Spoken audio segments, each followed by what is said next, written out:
Style education with Ragini. So ఈ రోజు మన వీడియో ఏంటంటే 10th class biology new CBSE సిలబస్కి సంబంధించి FE1 ఎగ్జామ్స్ అయితే దగ్గరగా ఉన్నాయి కదా. సో దానికి సంబంధించి FE1 ఇంపార్టెంట్ క్వశ్చన్స్ బయాలజీలో FE1 ఇంపార్టెంట్ క్వశ్చన్స్ మనం డిస్కస్ చేసుకోబోతున్నాం అనమాట. సో ఈ క్వశ్చన్స్ మీరు చదువుకున్నట్టయితే almost all 10th biology FE1 10th class ఎగ్జామ్స్లో మీరు పాస్ అవుతారు గ్యారంటీగా.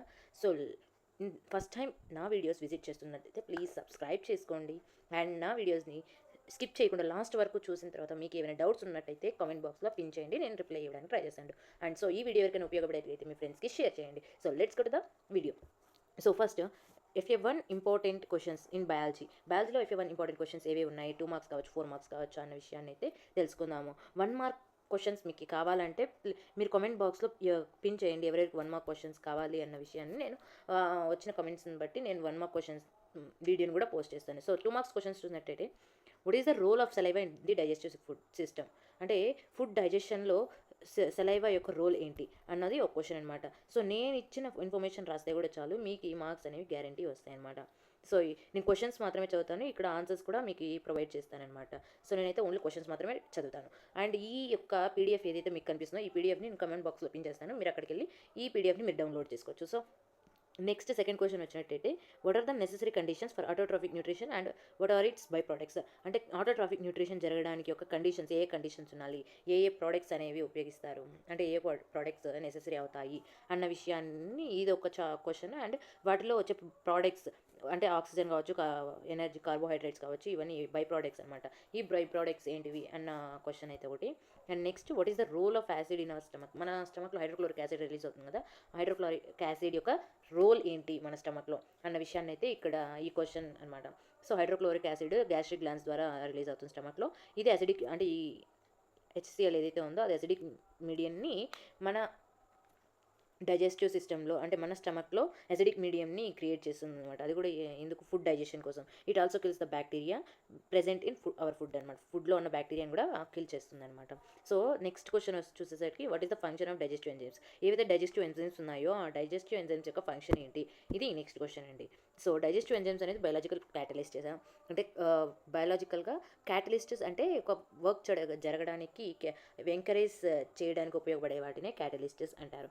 సో ఈ డైజెస్టివ్ ఎంజైమ్స్ అనేవి MLS, లిపేజ్, పెప్సిన్, ట్రిప్సిన్, ఇవన్నీ డైజెస్టివ్ ఎంజైమ్స్ అనమాట. కెమికల్ డైజెషన్ ఆఫ్ ఫుడ్లో యూజ్ అవుతాయి. అది కూడా ఏ విధంగా, break down of food, complex of food మాలిక్యూల్స్ని సింప్లర్ వన్స్గా బ్రేక్ డౌన్ చేసే విధానంలో ఈ యొక్క డైజెస్టివ్ ఎంజైమ్స్ అనేవి ఉపయోగపడతాయి అన్నమాట. సో నెక్స్ట్ ఇంకో క్వశ్చన్ చూసుకున్నట్టయితే what is emulsification of fats, ఇదైతే చాలా ఇంపార్టెంట్ క్వశ్చన్ అండి, ఖచ్చితంగా వచ్చే అవకాశం ఉంటుంది అనమాట. సో ఎమల్సిఫికేషన్ ఆఫ్ ఫ్యాట్స్ అంటే ఫ్యాట్స్ అనేవి మనకి complex fat molecules small fat మాలిక్యూల్స్గా కన్వర్ట్ అవుతాయి అనమాట, అంటే బ్రేక్ డౌన్ అయ్యి. అది కూడా దేని సాయంతో అంటే బైల్ సాల్ట్స్, అంటే లివర్ ద్వారా బైల్ జ్యూస్ అనేది సెక్రెట్ అవుతుంది కదా, దాని ద్వారా ఈజీగా డైజెస్ట్ అయిపోతుంది అనమాట ఫుడ్ అనేది. సో దీన్ని ఎమల్సిఫికేషన్ ఆఫ్ ఫ్యాట్స్ అనేసి అంట. సో నెక్స్ట్ 4 మార్క్స్ క్వశ్చన్ చూసుకున్నట్టయితే ఇదంతా కూడా లైఫ్ ప్రాసెసెస్ చాప్టర్లో మనకు వచ్చింది, బయాలజీలో ఒక చాప్టర్ కదా, దాంట్లో కూడా ఒక టాపిక్ని రిమూవ్ చేసేసారనమాట. సో ఇంకా 4 మార్క్స్ క్వశ్చన్స్ చూసుకున్నట్టయితే డిఫరెన్సెస్ ఎక్కువ, ఖచ్చితంగా డిఫరెన్సెస్ అయితే అడిగే అవకాశం ఉందన్నమాట 99%. ఒక్కవేళ ఇవి తప్పే అవకాశం ఉంటే యాక్టివిటీస్ కానీ అవి అడిగే అవకాశం ఉందన్నమాట. సో ఇప్పుడు ఫస్ట్ అయితే డిఫరెన్సెస్ ఏవేవైతే అడగడానికి అవకాశం ఉందో అవి చూద్దాం. వాటికి పాయింట్స్ కూడా నేను ఇచ్చాను అనమాట, 4 మార్క్స్ కాబట్టి. సో ఒక్కొక్క దానికి 4-5 పాయింట్స్ ఇచ్చానమాట. ఇవి చదువుకుంటే కూడా మీరు ఈజీగా పాస్ అయిపోవచ్చు అనమాట. ఈ 10 మార్క్స్కి కాబట్టి మనకి ఎగ్జామ్ సో సరిపోతుంది. సో ఇక్కడ చూసుకున్నట్టయితే aerobic differences between aerobic and anaerobic respiration. Aerobic respiration అంటే ఈ రెస్పిరేషన్ ఓన్లీ ఎయిర్ ప్రెజెన్స్లోనే ఈ రెస్పిరేషన్ జరుగుతుంది అనమాట. దీనికి ఆబ్సెన్స్ ఆఫ్ ఆక్సిజన్ ఏం అవసరం లేదు అనెరోబిక్ రెస్పిరేషన్కి. గ్లూకోజ్ అనేది రియాక్ట్ అవుతుంది, దేంతో ఆక్సిజన్తో రియాక్ట్ అయ్యి మనకు కార్బన్ డైఆక్సైడ్, ఎనర్జీ, వాటర్ మూడింటిని రిలీజ్ చేస్తుంది అనమాట ఏరోబిక్ రెస్పిరేషన్లో. అనెరోబిక్ రెస్పిరేషన్లో గ్లూకోజ్ అనేది బ్రేక్స్ డౌన్ అయ్యి CO2 ఎనర్జీని, ఆల్కహాల్ని ఇస్తుంది. అంటే ఇక్కడ ఏరోబిక్లో వాటర్ ఇస్తుంది అండ్ అనెరోబిక్లో ఆల్కహాల్ని ఇస్తుంది అనమాట.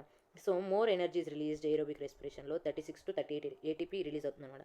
లెస్ ఎనర్జీ ఈజ్ రిలీజ్డ్ అనమాట, అంటే 2 ATP అనేది రిలీజ్ అవుతుంది మనకి దేంట్లో, ఎనరోబిక్ రెస్పిరేషన్లో. సో ఇంకొకటి ఇక్కడ చూసుకున్నట్టయితే ఇంకొక point, it takes place in both, అంటే ఈ ఏరోబిక్ రెస్పిరేషన్ ఏదైతే ఉందో అది సైటోప్లాజంలోను మైటోకాండ్రియా రెండిట్లోనే జరుగుతుంది అనమాట, 2 ప్లేసెస్లోను.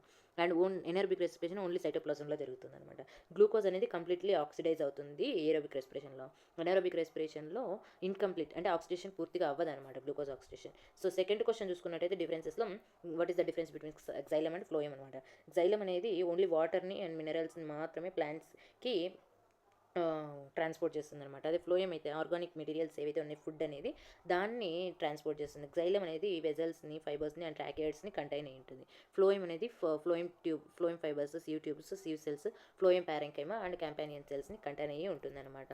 సో నెక్స్ట్ పాయింట్ చూసుకున్నట్టయితే ఇట్ ఈస్ అన్డైరెక్షనల్, అంటే ఇది యూనిడైరెక్షనల్ అనమాట. అంటే ఒక డైరెక్షన్లోనే ట్రాన్స్పోర్ట్ అవుతుంది అనమాట, upward only. It is bidirectional, ఇది అప్వర్డ్ డౌన్వర్డ్ రెండు అవుతుంది అనమాట. జైలంలో చూసుకున్నట్టయితే xylem transportation helped by the pull created by transpiration as well as root pressure ద్వారా అండ్ ఏదైతే ట్రాన్స్పిరేషన్ పుల్ క్రియేట్ అవుతుందో ఈ రెండింటి ద్వారా జైలంలో ట్రాన్స్పోర్టేషన్ అనేది జరుగుతుంది అనమాట. ఫ్లోయం యూజెస్ ద ఎనర్జీ, అంటే ఏటీపీ ద్వారా వచ్చిన ఎనర్జీని ఫ్లోయం యూజ్ చేసుకొని ఫుడ్ ట్రాన్స్లోకేషన్ని యూజ్ చేస్తుంది అనమాట. అదే జైలంలో జరిగే అంటే పుల్ని ట్రాన్స్పిరేషన్ అంటారు. అదే ఫుడ్ కండక్ట్ అయ్యేదాన్ని ఫ్లోయంలో ట్రాన్స్లోకేషన్ అంటారనమాట. సో ఇంకో క్వశ్చన్ చూసుకున్నట్టయితే డిఫరెన్సెస్లోనే autotrophic nutrition and హెటరోట్రాఫిక్ న్యూట్రిషన్కి difference. So ఇది మీకు ఈజీగా అర్థమైపోతుంది అనమాట. ఇదే చూసుకున్నట్టయితే నెక్స్ట్ క్వశ్చన్ వచ్చేసి differences between arteries and veins. ఇదైతే నేను కొద్దిగా ఎక్స్ప్లెయిన్ చేయడానికి ట్రై చేస్తాను. అంటే ఆక్సిజన్ అనేది ఏదైతే రిచ్ ఆక్సిజన్ బ్లడ్ ఉందో ఆ బ్లడ్ బాడీ అంటే హార్ట్ నుంచి బాడీ ఆర్గన్స్కి వరకు తీసుకెళ్తుంది అనమాట ఆర్టరీస్ అనేది. వెయిన్స్ అయితే డీఆక్సిజనేటెడ్ బ్లడ్ ఏదైతే ఉందో ఆ బ్లడ్ని అంటే డిఫరెంట్ బాడీ ఆర్గన్స్ నుంచి హార్ట్ వరకు తీసుకెళ్తుంది అనమాట బ్లడ్ ద్వారా. సో ఆర్టరీస్ అనేవి థిక్ వాల్స్ ఉంటాయి, థిక్ అంటే ఎలాస్టిక్ వాల్స్ ఉంటాయి. వెయిన్స్ అనేవి థిన్ వాల్స్ ఉంటాయి అనమాట. సో అందుకే మన వెయిన్స్కి గ్రీన్ కలర్లో మనకి హ్యాండ్కి కావచ్చు అక్కడక్కడ కనిపిస్తుంది అనమాట థిన్ వాల్స్ ఉండడం వల్ల. So blood flows with pressure in this ఆర్టరీస్తో హై ప్రెషర్తో బ్లడ్ అనేది ఫ్లో అవుతుంది అనమాట. అదే blood flows is very slow అనమాట ఏ వెయిన్స్లో.